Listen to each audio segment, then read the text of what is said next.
திருக்குறளிலே திருவள்ளுவர் இல்லறம் என்ற பகுதியை எழுதுகிறார். அறத்தை 2 கூறுகளாக பிரித்துக் கொள்கிறார். இல்லறம், துறவறம் என்று 2 கூறுகளாக பிரித்துக் கொள்கிறார். அதிலே இல்லறம் என்றால் என்ன என்பதற்கு நான் என்னுடைய மாணவர்களுக்கு விளக்கமாக சொல்வேன். அன்பை வளர்த்து கொள்ளுகிற முறை, இதுதான் இல்லறம். நல்லபடி இல்லறம் நடத்துகிறவரிடம் அன்பு பெருகிக் கொண்டே இருக்கும்.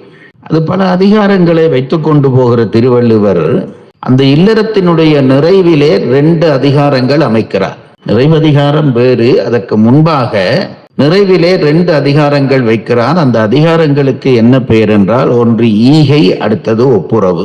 ஈகை என்றால் என்ன, ஒப்புரவு என்றால் என்ன என்று பல பேர் கேட்பார்கள். என்னுடைய ஆசிரியர் சொன்னதை சொல்கிறேன். ஈகை என்றால் என்ன என்றால், ஒரு சமுதாயத்திலே தனி மனிதன் ஒருவன் கஷ்டப்படுகிறான் என்றால் அவனுக்கு செய்கிற துணைக்கு பெயர் ஈகை.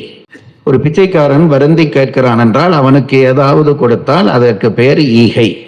ஒப்புரவு என்றால் என்னவென்றால், ஒரு சமுதாயம் நோக்கி, ஒரு சமுதாயம், ஒட்டுமொத்த சமுதாயம் நோக்கி செய்யப்படுகிற தர்ம காரியங்களுக்கு ஒப்புரவு என்று பெயர். ஒரு கோயிலை ஒருவன் கட்டி வைத்தான், ஒரு பஸ்தரிப்பை ஒருவன் உண்டாக்கி வைத்தான், ஊரிலே ஒரு குளம் வெட்டினான்.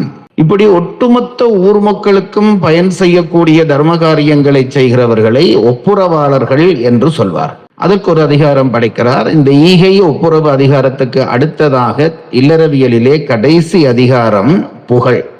ஈகையும் ஒப்புரவும் செய்தால் புகழ் தானாக வரும் என்பதைத்தான் அந்த 3 அதிகாரங்களூடாக திருவள்ளுவர் சொல்லி இருக்கிறார். ஈகை செய்கிறவர்களை நான் நிறைய பார்த்திருக்கிறேன். ஒப்புரவு செய்கிறவர்களுடைய தொகை இன்றைக்கு சமுதாயத்திலே குறைந்து கொண்டு வருகிறதோ என்று ஒரு ஐயம் ஏற்படுகிறது. ஒட்டுமொத்த சமுதாயத்தையும் இணைத்து நன்மை செய்வது என்பதுதான் ஒப்புரவு என்பதற்கு அர்த்தம். ஒப்புரவு என்பது எல்லாரையும் சேர்த்து இணைந்து செயல்படுகிற ஒரு செயல். கொஞ்சம் கூட்டுங்க சவுண்ட். எல்லாரையும் சேர்த்து செய்கின்ற ஒரு செயல். அதனாலே என்ன நடக்கும் என்றால், ஒட்டுமொத்த சமுதாயமும் வாழும். கொஞ்சம் குறைங்க. ஒட்டுமொத்த சமுதாயமும் வாழும். அத்தகைய ஒட்டுமொத்த சமுதாயத்திற்காக பாடுபடுகிறவர்கள் அங்கங்கு சமுதாயத்திலே யாராவது ஒருவர் இருக்கிறதை நான் கண்டிருக்கிறேன். உங்களை புகழ்ந்து எனக்கு ஆக போவது ஒன்றும் இல்லை. ஆனால் நான் மனதிலே பட்டதை சொல்கிறேன். இந்த ஊரிலே வந்து பார்த்தால் ஒப்புரவாளர்கள் தொகை மிக அதிகமாக இருப்பதை கண்டு மகிழ்கிறேன்.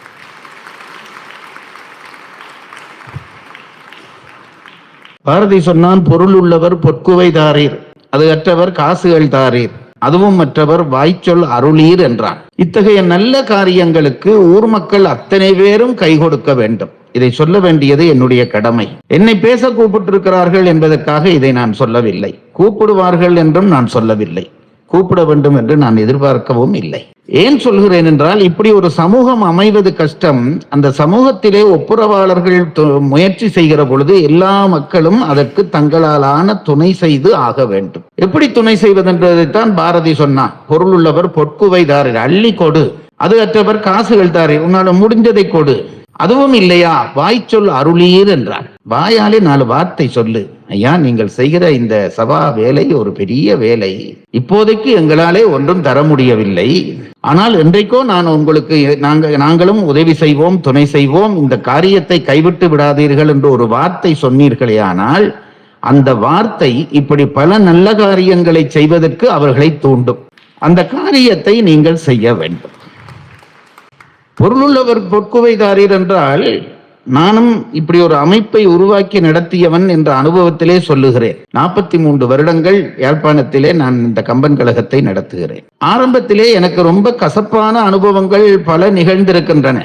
ஒரு நல்ல காரியம் செய்ய போகிறோம் என்று வீடேறி போனால் என்னை கழுத்திலே பிடித்து தள்ளாத குறையாக என்னை துரத்தி இருக்கிறார்கள். அப்போதெல்லாம் நான் நினைப்பேன், இது நான் எனக்காக கேட்கவில்லையே, இதுல எனக்கு என்ன அவமரியாதை இருக்கிறது, ஒரு சமுதாயத்திற்காக கேட்கிறேன். ஆகவே அவர்கள் என்னை அவமரியாதை செய்தாலும் பரவாயில்லை என்று நான் நினைப்பேன். எல்லாரும் சொல்லுகிற கதைதான்.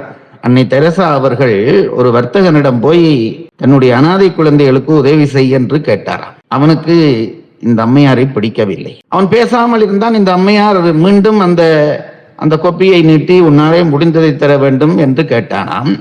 அப்படியா, முடிந்ததை தரவா என்று நினைத்துவிட்டு காரி அந்த கொப்பியிலே துப்பி விட்டான். இதுதான் என்னால் முடிந்தது. கீழ்மையானவர்கள் எங்கும் இருக்கிறார்கள், எங்கும் இருக்கிறார். அவன் துப்பின உடனே நாங்களாக இருந்தால் எவ்வளவு கோபித்திருப்போம். தெரசா அம்மையார் சொன்னாராம் அவனை கும்பிட்டு விட்டு, மகனே, எனக்குரியதை தந்து விட்டாய், என் பிள்ளைகளுக்குரியதை ஏதாவது தாவேன் என்று திருப்பவும் மீட்டினார்களாம். அவன் வெக்கி தலை குனிந்தான். தர்மம் தான் நம்மை கடைசி வரை காக்கப் போகிறது, அதை மறந்து போகாதீர்கள். ஔவையார் ஒரு முறை, ஔவையாருக்கு ஒரு நோய் வந்தது. பல இடங்கள்ல இதை சொல்லி இருக்கிறேன். ஒரு தமிழ் வைத்தியரிடம் போனார். தமிழ் வைத்தியரிடம் போனால் அந்த வைத்தியர் ஏதோ ஒரு மருந்தை கொடுத்து, இதை ஆட்டுப்பாலிலே குழைத்து நீ சாப்பிட வேண்டும் என்று சொல்லி கொடுத்து விட்டார். ஔவையார் தனக்கென்று ஒன்றும் வைக்காத ஒருவர்.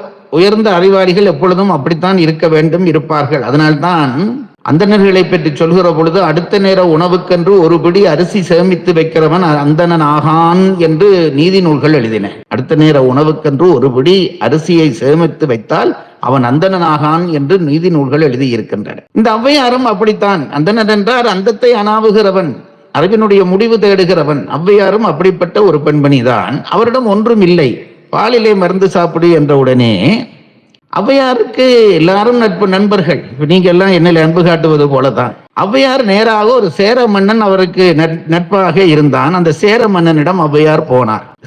அவனுக்கு ஔவையை கண்டோடனே ரொம்ப மகிழ்ச்சி. பாட்டி, ரொம்ப நாளைக்கு அப்புறம் வந்திருக்கிறீர்கள், என்னாலே என்ன ஆக வேண்டும் என்று அந்த சேர மன்னன் கேட்டான். இந்த ஔவையார் உடனே சொன்னார், எனக்கு கொஞ்சம் ஆட்டுப்பால் வேணும். அந்த அம்மையாருக்கு அதுக்கு மேல கேட்க தோன்றவில்லை. கொஞ்சம் ஆட்டுப்பால் வேண்டும், அவருக்கு தேவை அவ்வளவுதான். சேரன் நாங்களாக இருந்தால் என்ன செய்திருப்போம்? உடனே மந்திரியை பார்த்து, இந்த ஔவையாருக்கு ஒரு 1/2 லிட்டர் ஆட்டுப்பால் கொடு, நாங்களாக இருந்தால் சொல்லுவோம். சேரனுக்கு இது பெரிய சங்கடமாக போய்விட்டது. ஔவையார் ஆட்டுப்பால் கேட்கிறார். ஔவையாருடைய தரத்துக்கு, என்னுடைய தரத்துக்கு நான் என்ன கொடுக்க வேண்டும்? மந்திரியை கூப்பிட்டான் சேரன். இந்த அம்மா ஆட்டுப்பால் கேட்கிறார், நான் என்ன கொடுப்பது? மந்திரி, நீங்கள் தான் சொல்லுங்கள் சுவாமி என்றான். ஐயா, ஆட்டுப்பால் கேட்டால் ஆட்டுப்பாலை கொடுக்கலாமா, ஒரு ஆட்டை கொடுத்து விடலாமா என்று மந்திரி ஆலோசனை சொன்னான். ஒரு ஆட்டையே, நல்ல பால் கறக்கிற ஆட்டையே கொடுத்து விடுவோம். போடா பைத்தியக்காரன், அரசன் சொன்னான். ஔவையாருக்கு நான் ஒரு ஆட்டை கொடுத்தால் நாளைக்கு ஆடு கொடுத்த சேரன் என்று எனக்கு பெயர் வைத்து விடுவார்கள். அதுல பெருமை இருக்கிறதா என்று மந்திரியை கூப்பிட்டு காதிலே ஏதோ சொன்னான். மந்திரி போனான். கொஞ்ச நேரத்திலே வந்தான். தங்கத்தாலே ஒரு ஆடு செய்து கொண்டு வந்து அவைக்கு கொடுத்தான். தங்கத்தாலே ஒரு ஆடு. ஏனென்றால் ஔவை கேட்டது ஆட்டுப்பால் தான். சேரனுக்கு தன் தரத்துக்கு என்ன கொடுக்க வேண்டும் என்று தெரிந்தது. அதனாலே தங்கத்திலே ஒரு ஆடு செய்து கொடுத்தான். ஔவையார் திகைத்து போனார். இதனடா, நான் ஆட்டுப்பால் கேட்டான், இவன் தங்கத்தினாலே ஒரு ஆடு தருகிறான் என்று ஔவையாருக்கு ரொம்ப வியப்பாக இருந்தது. ஒரு பாட்டு பாடினார் வெண்பா. என்ன சொன்னார்? சிறப்பான் மணிமௌலி சேரமான் தன்னை, சேர அரசன் சிறப்பான் மணிமௌலி சேரமான் தன்னை சுரப்பாடு ஒன்று யான் கேட்க பொன்னாடு ஒன்று ஈந்தான். பால் கறக்கிற ஆட்டை ஒன்றை நான் கேட்டேனப்பா, அவன் பொன்னாலே ஆடு செய்து தந்துட்டான்.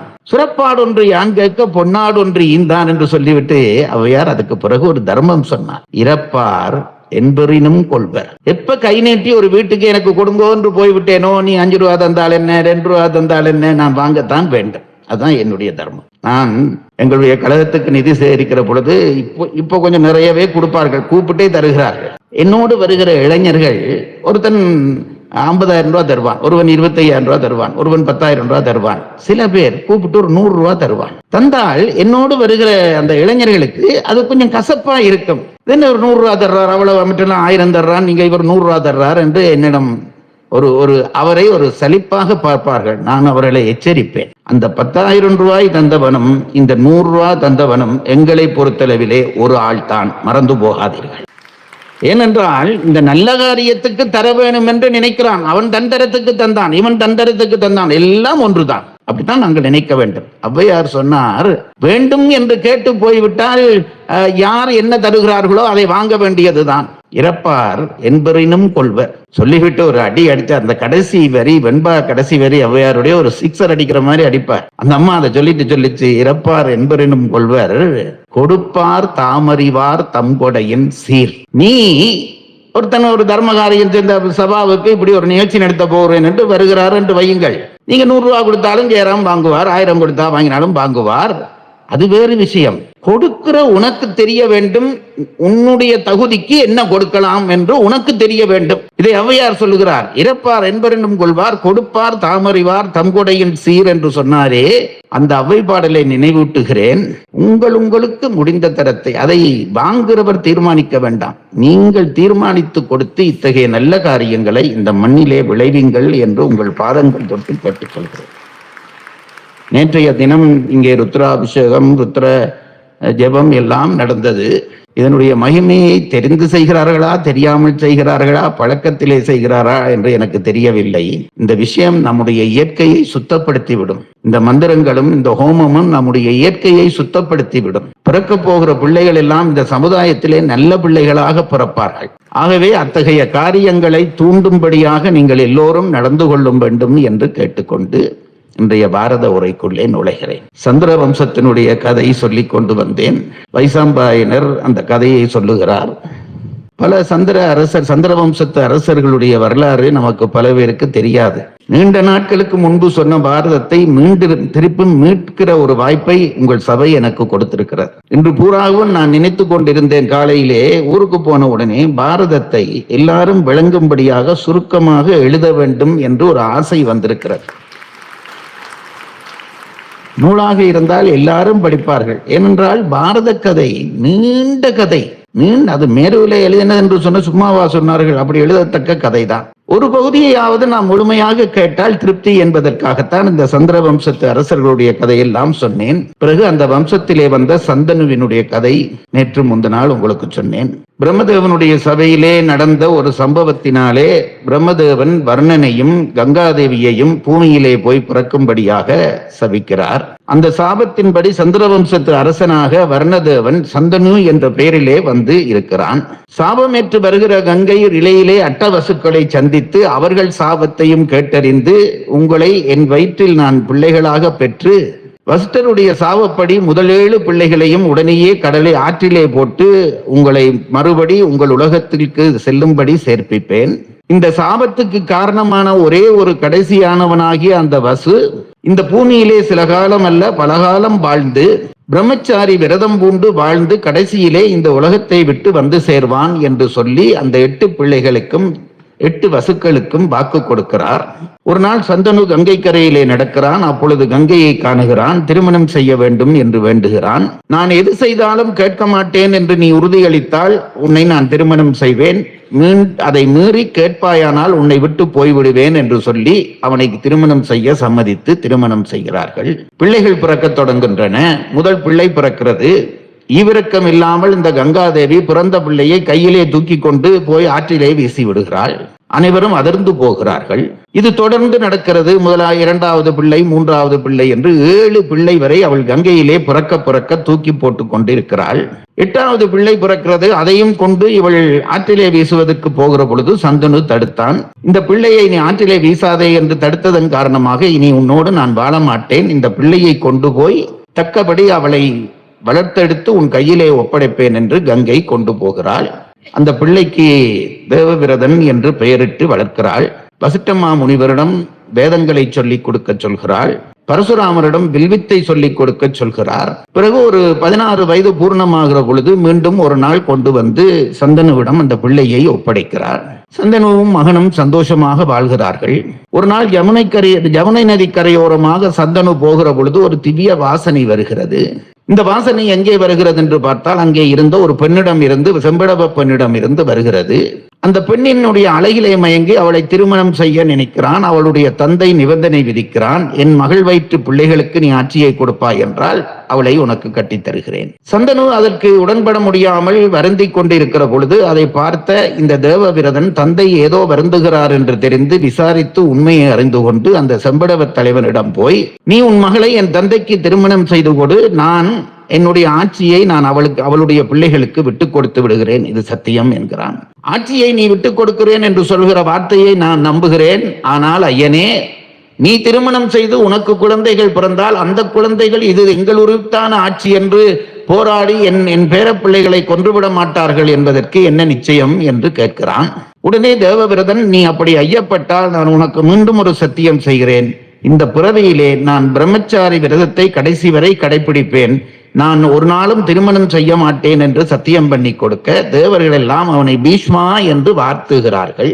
பீஷ்மர் இந்த சத்தியவதியை கூட்டிக் கொண்டு வந்து தன்னுடைய தந்தையாகிய சந்தனுவுக்கு திருமணம் செய்து கொடுக்கிறார். அந்த சந்தனுவுக்கு திருமணம் செய்து கொடுத்த உடனே அவர்களுக்கு 2 குழந்தைகள் பிறக்கிறார்கள். ஒருவனுக்கு சித்திராங்கதன் என்று பெயர், ஒருத்தனுக்கு விசித்திர வீரியன் என்று பெயர். சித்திராங்கதனை ஒரு காந்தர்வன் ஒரு நாள் தன் பெயர் வைத்தான் என்ற காரணத்துக்காக கொன்று போட்டு விடுகிறான். அடுத்தவனாகிய விசித்திர வீரியனை வளர்த்தெடுக்கிறார் பீஷ்மர். இடையிலே சந்தனுவும் காலமாகி விடுகிறான்.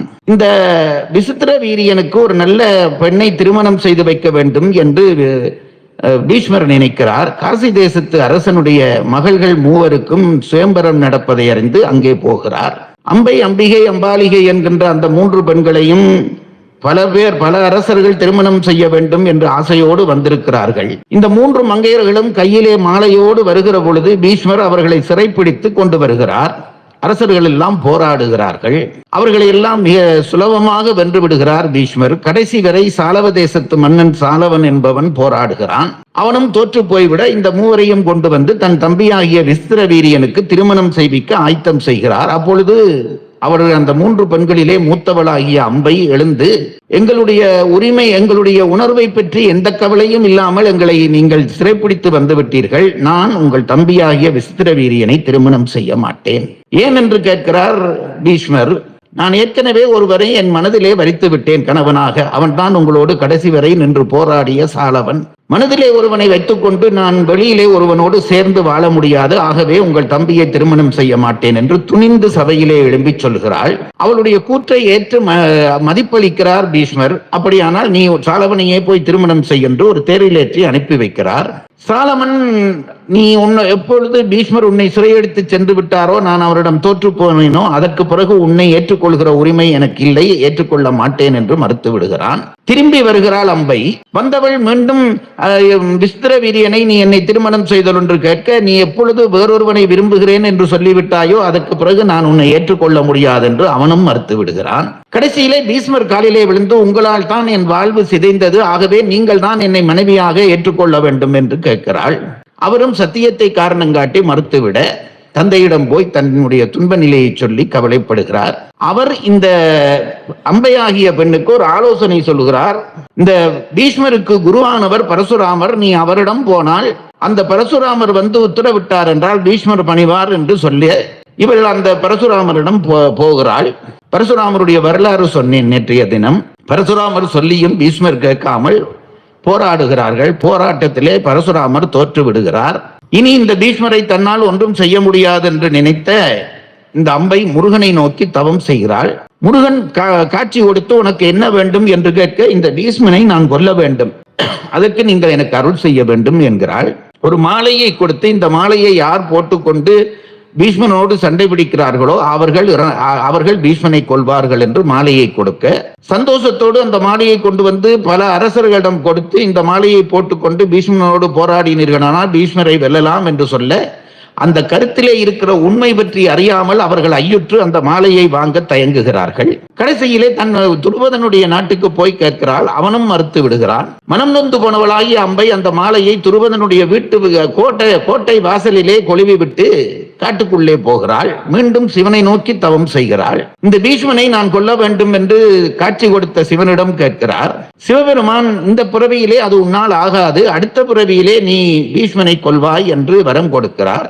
அடுத்த பிறவி வரை ஏன் காத்திருப்பான் என்று தீ மூட்டி அதற்குள்ளே விழுந்து இந்த அம்பை இறந்து போய் அடுத்த பிறவியிலே துருபதனுடைய வீட்டிலே பிள்ளையாக பிறக்கிறாள். சிகண்டினி என்று பெண் பிள்ளையாக பிறக்கிறாள். அவள் ஒரு நாள் அந்த கோட்டை வாசலிலே இருந்த மாலையை தடுத்து கழுத்திலே போட, இது தெரிந்தால் பீஷ்மர் தன் மேல் படையெடுத்து வருவார் என்று தெரிந்து அந்த பெண் பிள்ளையை காட்டுக்கு துரத்தி விடுகிறான் துருபதன்.